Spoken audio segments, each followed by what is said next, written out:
Parisi here. Welcome to We Talk Live. We're having a little bit of technical difficulties tonight, so we're a little frazzled. We're down one guest, but we're hoping that she will join us. We have one guest with us. Her name is Alison Hanlon, and we're gonna say hi. Hi, Alison. Hello. I'm gonna introduce her in just a moment. This month, our Together We Can program was, where providers and children pick their own favorite books and brought them to the care home. And this month, we actually had 4 mystery readers. The first one that we had was Reese. She was one of our We Watch children who was learning to read, and she read a book called Friends Help Each Other. So if you haven't seen that on Facebook, it's a very cute read. Reese has done a wonderful job. We then had one of our home visitors from Hamilton named Kathleen read The Paper Bag Princess. That was her favorite book as a child, because it really was one of the first books that she came across where there was a bit of the girl taking charge and the girl being the savior of her own story. So it was one of my favorites as a child too, reading to my own daughter. And then we have 2 new mystery readers that have something in common today. One is joining us today, which is Alison Hanlon. So she's written a book. She is a We Watch parent. So we're happy to have her here. Her daughter is in care in our We Watch Canada office. And Alison wrote a book called Skate Like a Girl, which we're going to talk about today. And she did a mystery read of that, which is an amazing book. So thank you for joining us. I will tell a little bit of an intro for you as well. Alison was a hockey player on the University of Ottawa team, and she also is the founder of RECE Little Queen, which is a publishing company. So we'll get to all of that. Not joining us, but who should have been joining us, but had technical difficulty, was Regina Jetleap. She is a Brantford provider. We're hoping that she will figure out her technology and join us at some point. She was a provider for 13 years with Scarborough We Watch, and then worked at a daycare company for a while, and then came back. And in March, about the same time that Alison joined We Watch, she became a provider in Brantford. So she has over 30 years of experience as an RECE. So we're hopeful that she gets to join us at some point during this call. But Alison, we are very happy to have you here. I'm really excited. Yes, I really loved your book. We thought it was just great. It's really inspirational. So tell me a little bit about what inspired you to write this book. Yeah, absolutely. So the book is called Skate Like a Girl, and it's about a little girl named Kate who wants to play hockey. And in her town, she's the only girl that would be playing. So it's an all-boys team, and it's all about her conquering her fears and going out for it anyways, and chasing her dreams, regardless of whether it's considered the norm or not where she's from. So yeah, that's kind of the gist of the book, and loosely based off my own experience, I guess you could say. Yeah, I was going to ask, because you are a hockey player yourself. And I know that, in my time, there wasn't very many hockey teams for girls on ice. And you're younger than me. And so your experience was similar, I think, where you didn't have a lot of opportunities. You played with the boys as well, like Kate in the book. That's right. I played with the boys until I was 14. I played with a club actually here in Ottawa in the East End called the Cumberland Barons, which does not exist anymore, but it was the competitive boys team. And then after that, I switched to girls hockey, but I was 14 playing with 21-year-olds, just because there really wasn't a ton of opportunity, especially in Ottawa. Right. Oftentimes we were on the road traveling out towards Toronto and some other cities just to try and play in some form of league or in tournaments and stuff like that. Right. And has it gotten better now? Like, is there a lot more opportunities for girls? Oh my gosh, it is. The development is incredible. I mean, these girls organizations, I've been very fortunate to be able to volunteer with a couple of the local organizations. One now is the Stittsville Rockets. And it's just, their programs it's amazing how far they've come. Mind you, there is definitely still some factors and issues, especially surrounding, I would say, funding, and fundraising support and revenue support and stuff like that. However, from a developmental standpoint and from a skill standpoint, these girls just blow my mind what they're capable of. That's great. And so I know you do a lot of speaking engagements, and I'm sure you get called out, especially with this book, which is a great way to have, little girls see themselves and children see themselves. It's about boys too. I love in the book when the boys say they want to skate like a girl. Yeah. And you flip that us on its head. We all grew up, a lot of us grew up with it being derogatory when you say you don't want to skate like a girl or throw like a girl. And so I love how you turn that on its ear. And I forgot my original question now. No, that's okay. That's great that you point that out, because it really is very much about owning that term and making it a positive thing, because it is a positive thing. So it absolutely should not be used in a form of, derogatory sense. So completely, that was why we wanted to, I added that in at the end, and very much it, like you said, it is for boys too. It's really for everyone. The entire premise of the story is about inclusivity and allowing for the sport to be inclusive to everyone, whether it's gender, whether it's race, whether it's ability, anything. So that's entirely what the premise is, and it's for everyone for sure.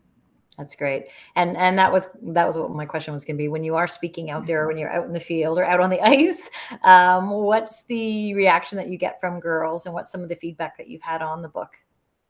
The feedback has been beyond what I could have even imagined. I knew that, I have some local connections, and, I've been very involved in the hockey community for many years now. I also used to work for the NHL team here as well for a few years. So I definitely have some connections, and I knew that there would be a good response, but honestly, I could not have imagined it would be like this. And I had my first kind of surreal moment when there was a young girl that came to my book launch, who plays hockey here, and she had she was fangirling. I don't know what the term is. She was fangirling me, and she had this, she was almost starstruck, and I was humbled so much in that moment.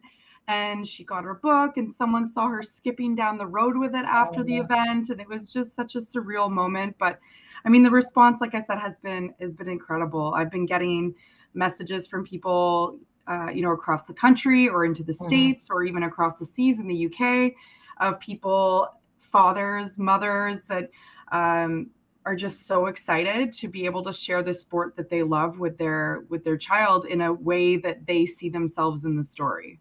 That's amazing. That's great. I love that she fangirled on you. That's amazing. Yeah. I was like, I shouldn't use that term. I'm fangirling on you right now. That's excellent.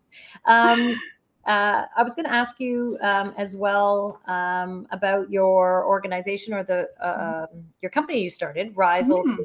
Tell me a little bit about that, and what you're hoping to accomplish with that. Yeah, with that company. I have my mug here, actually. I'm drinking water out of my little RECE Little Queen mug. Good branding. Yeah. So RECE Little Queen, if Skate Like a Girl is the branch, I would say RECE Little Queen is the tree. It is very much what everything grows from it. It very much is the brand, like you said, from that encompasses all of the values when it comes to inclusivity, equal representation, diversity.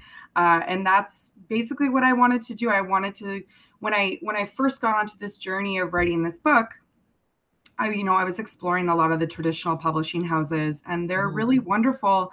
However, it did seem, and this is the case with a lot of companies, that diversity and inclusion and equal representation were more like a checklist than it was, what it was founded on and what it was meant to represent. So at that stage, I was like, you know what, this is just something that I should just take it and run with it. And I linked up with some really wonderful people to help kickstart this, including my director of marketing, Kat Hirsch, and then my wonderful business advisor as well, Tara Shannon. And obviously my illustrator, she's incredible, Seema Hayter. And we decided to build this little empire that was surrounded, our little queendom, as we like to call it. And the hope is that obviously this grows to, we can bring in some more books, illustrators, some more authors. And in doing that, we're hoping to create a new system that benefits everyone. You know, we want to make sure that these authors and these artists coming in are really able to maintain creative freedom. Yeah. But we also want to make sure that we're choosing projects that, you know, may have been overlooked by these big traditional publishing houses to give a voice to those that really do need it. So that's the hope. And, you know, maybe one day it'll expand beyond the literary world. But yeah, I'm very excited, and we're very excited about where it can go. That's great. And are you expanding the series, the Like a Girl series?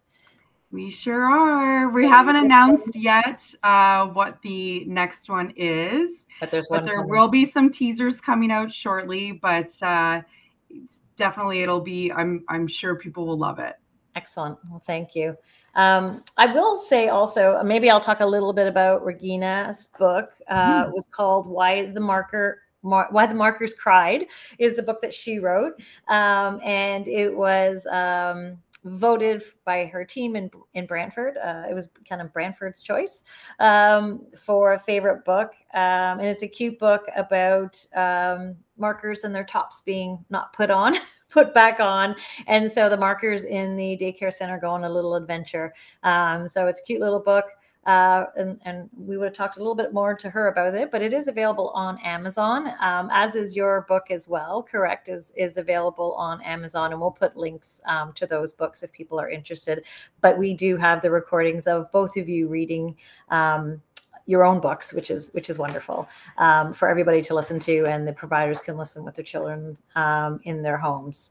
So maybe, Alison, I'll ask you, you are a We Watch mom, as I said. You chose We Watch for the care of your daughter, Logan. She's 16 months, correct? Yeah. And could I ask you maybe just to talk a little bit about why We Watch and why you made the choice for home childcare, and then why We Watch as well? For sure. Yeah, absolutely. So both my husband and I grew up in a home daycare setting when we were young. Very much, you know, our providers became more family than they were, you know, employees or whatever you want to call it. So it was very important to us that we had such an enjoyable experience that we really wanted to emulate that home kind of family setting that was so important for us. So we knew the home daycare was what we wanted.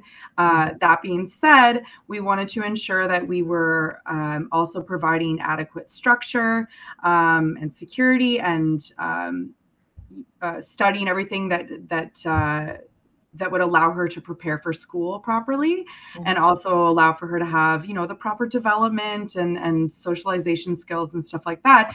So it's so funny, prior to having Logan, I actually didn't know about daycare agencies that licensed out of home daycares. I always just thought it was your friend Mary down the street or the daycare center. I had no idea that this kind of amazing middle ground existed, where you had the structure and the security and the programming of the daycare centers, but you had the home and the family experience of the home daycares. So a friend of mine told me about We Watch, actually. And I started looking into it, and I'm like, oh my gosh, this is incredible. This is everything that we were looking for. And then not only that, but the fact, especially in today's day and age, the fact that We Watch, you know, helps with backup care is something that I didn't think would be possible for home daycare. So that, you know, is incredible. So that's kind of the gist of where we landed. And I mean, we have such a wonderful provider. We had kind of a unique start, but you know, everyone that we've dealt with has been incredible. So kudos to you guys, for sure. Well, we're glad that you've someone's saying hello in the chat. I noticed. Oh yeah, I just saw a couple of comments in there. People saying hi to you from Canada, maybe your provider. I'm glad that you found out. There is a lot of people that don't know about it, so I'm glad your friend did tell you about it. And it is that's everything you described could have been an ad. It really is everything that we strive to achieve. Really is, you know, taking the home experience and taking it up a level in terms of quality, safety, and programming. And so you articulated that so well. And we always love to hear that parents found us and parents are happy with us. So thank you for that. Again, I will thank you for joining us today. After this call, we're going to have the link available to Alison reading, and as well as Regina from Brantford with her book. Both will be available. And again, there'll be links to both their books if you want to purchase them on Amazon. This is it here. There it is. Yeah, it's a great little book. And Rise Little Queen, your website has some great merchandise, some cute onesies and baseball caps with inspirational messages and so on them as well. So they're great. So again, thank you so much for joining us today and for being our mystery reader and for inspiring a new generation of female athletes and just children in general to think about sport inclusively. You've done a wonderful job through your book. So thank you. Thank you so much. Thank you. Okay, goodbye, everybody. Bye.